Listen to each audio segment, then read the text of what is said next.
Hello, class 11th. I welcome you back after half yearly examination. I hope you did well in examinations.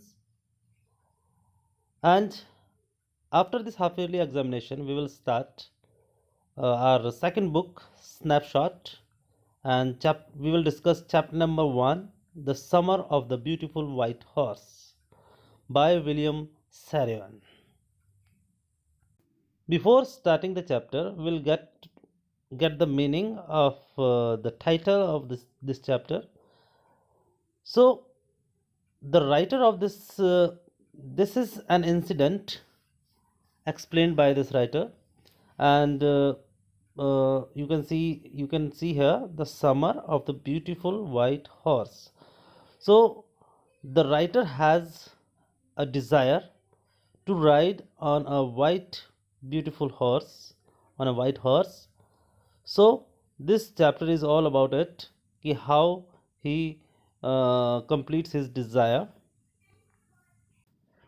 This story is about two poor Armenian boys who belong to a tribe whose hallmarks are trust and honesty.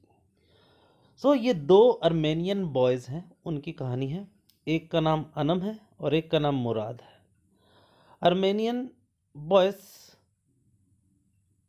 ये Armenia एक देश का नाम है. आप इस location देख सकते हैं. इसके अंदर आप थोड़ा सा और करीब से देखेंगे इस लोकेशन को.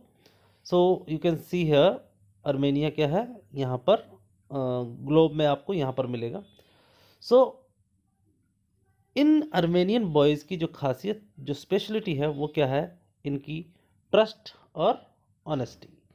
सो हॉलमार्क्स है, यानी उनकी स्पेशलिटी है कि उन पर विश्वास किया जा सकता है, वो विश्वास पात्र है और उनकी ईमानदारी पर कोई शक नहीं किया जा सकता. तो हम आगे बढ़ते हैं इसी तरीके से. So here you can say these are the qualities. Hallmarks क्या है? क्वालिटीज़. और क्वालिटी क्या है? दो क्वालिटीज़ हैं, ट्रस्ट और ऑनेस्टी. किन के अंदर? इन अर्मेनियन बॉयज़ के अंदर. कौन है ये अर्मेनियन बॉयज़? एक है अनम और एक है मुराद. One day, back there in the good old days, when I was 9, and the world was full of every imaginable kind of magnificence, and life was still a delightful and mysterious dream, my cousin Murad, who was considered crazy by everybody who knew him except me, came to my house at 4 in the morning and woke me up, tapping on the window of my room. So what we get to know about this, हम translate करते हैं इसको. एक दिन जब वो बहुत अच्छे दिन चल रहे थे, यानी बचपन के दिन की बात कर रहे हैं, जब ये लेखक का 9 साल का हुआ करता था और पूरी दुनिया उनके लिए इमेजिनेबल काइंड ऑफ मैग्निफिसेंस, और हर चीज़ उनके लिए, सब कुछ नया नया हुआ करता था, सब कुछ देखने लायक, सब कुछ उनके लिए, हर चीज़ उनके लिए क्या होती थी? एक अजूबा हुआ करती थी, मैग्निफिसेंस के करीब. और लेकिन लाइफ फिर भी बहुत खुशनुमा थी, डिलाइटफुल थी, और एक तरह से लगता था जैसे कि कोई रहस्यमयी सपना हो. हम इस लेखक का कज़न, यानी जो लेखक है अनम है, तो उसका कज़न जो है मुराद, वो हमेशा, वो हर किसी को बड़ा क्रेज़ी माना करता था, बड़ा हर किसी को ही बड़े अजीबोगरीब ढंग से डील किया करता था. लेकिन वो मुझसे सही बात किया करता था, यानी मुझसे कौन? अनम से. वो आया लेखक के घर पर सुबह सुबह 4 बजे और उसे जगाया. क्या करके? टैप करके. Tap on the window, window के ऊपर खड़का के उसे जगाया, और उसके रूम का.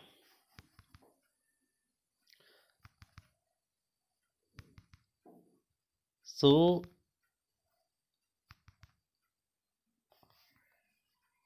it wasn't morning yet, but it was summer, with daybreak not many minutes around the corner of the world.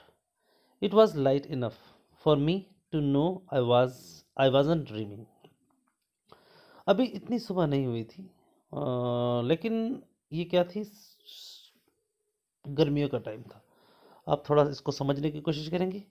अब गर्मी और सर्दियों के टाइम में, जैसा कि अभी समय चल रहा है सर्दियों का, और करीबन 5 या 6 बजे तक आपको इतना उजाला नहीं दिखाई देता। लेकिन यही अगर गर्मियों का समय होता तो काफ़ी उजाला दिखने लगता है सुबह 4-5 बजे के आसपास ही। सो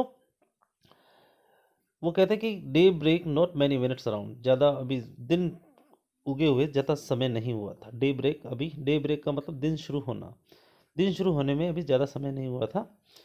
और आसपास के जो दुनिया के आसपास के जो कोने थे वहाँ अभी भी उसे पता था। So it was light enough for me to know I wasn't dreaming, क्योंकि अभी इतना उजाला हो चुका था कि उसे यकीन हो गया कि मैं अभी सपना नहीं ले रहा हूँ। यहाँ पे एक वर्ड देखेंगे जो कि जिस सीन को इन्होंने डिस्क्राइब किया है वो डे ब्रेक यानी डाउन। ठीक है, और इसी तरीके से हम बात करते हैं जब हमारा जो डे एंड होता है यानी इवनिंग टाइम, जिसे डस्क बोलते हैं, DUSK, डस्क बोलते हैं। ठीक है, तो डॉन क्या होता है? सुबह का वो समय जिस समय सारा आसमान ऑरेंज होता है, और शाम को जब आसमान सब ऑरेंज होता है तो उसको कहते हैं dusk. So my cousin Murad was sitting on a beautiful white horse. I stuck my head out of the window and rubbed my eyes. जो जो लेखक का कजिन मुराद था वो एक खूबसूरत से सफ़ेद घोड़े पर बैठा हुआ था। जैसे I stuck my head out of the window and rubbed my eyes, जैसा कि अभी आपने पीछे की ओर एक सीन देखा था, मैं थोड़ा पीछे ले जाता हूँ आपको। ये देखिए, ये वाला सीन था कि उसने अपना खिड़की से बाहर इस तरीके से अटका हुआ था और उसने देखा और अपनी आंखों को क्या किया? मला, आंखों को रगड़ा। सो यहाँ पर उन्होंने क्या देखा, थोड़ा सा और आगे चलते हैं हम, ये वाला पार्ट हो गया है। यस, ही सैड इन आर्मेनियन, हाँ उसने कहा आर्मेनियन भाषा में, इट्स अ हॉर्स, ये घोड़ा है। यू आर नॉट ड्रीमिंग, आप सपने नहीं ले रहे हो। Make it quick if you want to ride, जल्दी फटाफट बाहर आ जाइए अगर तुम इस घोड़े पर सवारी करना चाहते हो। क्योंकि मुराद को पता था कि उसका एक सपना है उस वाइट हॉर्स पर क्या करने का, उसकी डिज़ायर है वाइट हॉर्स पर सवारी करने की। I know my cousin Murad enjoyed being alive more than anybody else who had ever fallen into the world by mistake. But this was more than even I could believe. वो उसके cuisine को बहुत अच्छी तरीके से जानता था, और किस तरीके से जानता, एक जिंदा दिल आदमी के रूप में जानता था, जो कि कभी भी दुनिया की किसी गलती की वजह से, मतलब किसी की was not fallen. So here the first line यहाँ देखेंगे एक बार फिर। So more than anybody else who had ever fallen into the world by mistake. देखिए, जीने के दो तरीके होते हैं, एक जिंदा दिली से जीना जिसमें आप जीवन के हर पल को एंजॉय करते हैं, और एक दूसरा रो रो के जीना, यानी आपको ऐसा लगता है कि इस दुनिया में आपको आना ही नहीं चाहिए था और आप दुनिया में आ चुके हैं। तो वो कहते हैं ना, ऐसा वो कोई ऐसा आदमी नहीं था जो कि दुनिया में किसी गलती से आ गया हो, वो जीवन को जीने के लिए ही आया था, इसीलिए वो हमेशा जिंदा दिली की बातें करता था। लेकिन हम थोड़ा सा इसको और देख लें, बॉर्न ऑन अर्थ यानी he has born on earth, ऐसा नहीं है ज़बरदस्ती टपका दिया गया हो, तो अपनी इच्छा से वो वहाँ अर्थ पे आया है। लेकिन विश्वास वाइट हॉर्स पे राइड करने का न तो मुराद को हो रहा था, नहीं अनम को हो रहा था। In the first place, my earliest memories had been memories of horses, and my first longings had been longings to ride. This was the wonderful part. अब हमारा लेखक क्या कहता है कि सबसे पहला उसके जीवन में जो स्थान आता है और सबसे पहली जो इसकी यादें आती हैं, वो हर याद किससे जुड़ी हुई है? घोड़े से जुड़ी हुई है। और उसकी जो पहली इच्छा, उसके जीवन की पहली जो इच्छा है, लॉन्गिंग्स मतलब विश जो उसकी है, वो इच्छा किस बात की है? घोड़े पर सवारी करने की इच्छा। और ये उसके जीवन का एक वंडरफुल पार्ट बनने वाला था। इन द सेकंड प्लेस, और उसके जीवन में जो दूसरी जगह थी वो थी so in the second place we were poor. इसका मतलब ये हुआ कि जो पहली बात तो उन्होंने बताई उनकी विश, और दूसरी बात उनकी थी कि वो क्या थे, गरीब थे। और this was the part that wouldn't permit me to believe what I saw. और यही एक उनकी ज़िंदगी का जो काला सच था, जिसकी वजह से वो ये इस बात पर विश्वास नहीं कर पा रहे थे। वो लेखक इस बात पर विश्वास नहीं कर पा रहा था कि वो वाइट हॉर्स देख पा रहा है, उसका दोस्त उसके राइड कर रहा है और उसको भी अब राइड करने का मौका मिलेगा। So we were poor, we had no money, our whole tribe was poverty stricken. कि वो गरीब थे, उनके पास कोई पैसा नहीं था, और उनकी पूरी की पूरी जो जाति थी, पूरी पूरी जनजाति थी, वो सारी की सारी गरीबी की मार से त्रस्त थी। एवरी ब्रांच ऑफ गैरो गैलेनियन family was living in the most amazing and comical poverty in the world. सो जो उनकी पॉवर्टी थी वो काफ़ी कॉमिकल थी, अमेजिंग थी। इसका मतलब उनको भरोसा ही नहीं था कि वो अपना पेट भी भर पाएंगे कि नहीं भर पाएंगे।